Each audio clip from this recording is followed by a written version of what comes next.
ಇವತ್ತು 2,000 ರೂಪಾಯಿ ನೋಟ್ ಬಗ್ಗೆ ಮಾತಾಡ್ತಾರ? ಡಿಮಾನಿಟೈಸೇಷನ್ ಆಯ್ತಲ್ಲ, ಅವಾಗ 16 ಲಕ್ಷ ಕೋಟಿ ನೋಟ್ ಇದ್ರೆ ಇವತ್ತು 33 ಲಕ್ಷ ಕೋಟಿ ನೋಟ್ ಸರ್ಕ್ಯುಲೇಷನ್ ಇದೆ. ಇವತ್ತು 2,000 ರೂಪಾಯಿ ನೋಟ್ ಎಲ್ಲಿ ಇದೆ ಅಂದ್ರೆ ನಿಮಗೆ ನೋಡಿದ್ರಲ್ಲ? 2,000 ರೂಪಾಯಿ ನೋಟ್ ಇದೆ.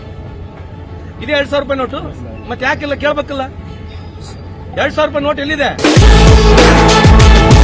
40,000 ಕೋಟಿ ಖರ್ಚಾಗಿದೆ 2,000 ರೂಪಾಯಿ ನೋಟ್ ಮಾಡ್ಲಿಕ್ಕೆ. ಇವತ್ತು 2,000 ರೂಪಾಯಿ ನೋಟ್ ಇಲ್ಲ. ಯಾರು ಉತ್ತರ ಕೊಡಬೇಕಿದು? ಅಧ್ಯಯನ ಮಾಡಿ ಕೇಳಿದ್ರ ಬಗ್ಗೆ ಏನು ಹಂಗೆ ಇಡೀ ದೇಶದಲ್ಲಿ ಏನೋ ಒಂದು ರೆವಲ್ಯೂಷನ್ ಆದಂಗೆ ಮಾತನಾಡಿದ್ರು. ಇವತ್ತು 2,000 ರೂಪಾಯಿ ನೋಟ್ ಇಲ್ಲೆಲ್ಲ ಮಾರ್ಕೆಟ್ ನಲ್ಲಿ. ಯಾವತ್ತು ಬಿಗ್ಗರ್ ಡಾಮಿನೇಷನ್ ನೋಟು ಸರ್ಕ್ಯುಲೇಷನ್ ಅಲ್ಲಿ ಜಾಸ್ತಿ ಆದ್ರೆ ಎಕಾನಮಿ ಹೊಡ್ತಾ ಬೀಳ್ತದೆ.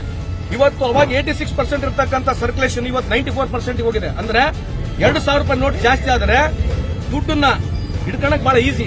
ಈ ದುಡ್ಡು ಇರ್ತಕ್ಕಂಥದ್ದು ಸಾಹುಕಾರ ಹತ್ರ. ಅದಕ್ಕೆ ಇವತ್ತು 1% ಇರ್ತಕ್ಕಂಥ ಈ ದೇಶದ ಜನರ ಹತ್ರ ಸುಮಾರು 50% ಈ ದೇಶದ ಆಸ್ತಿ ಅವ್ರ ಹತ್ರ ಇರೋದು. ಇದ್ರ ಬಗ್ಗೆ ಚರ್ಚೆ ಮಾಡ್ತಾರಾ?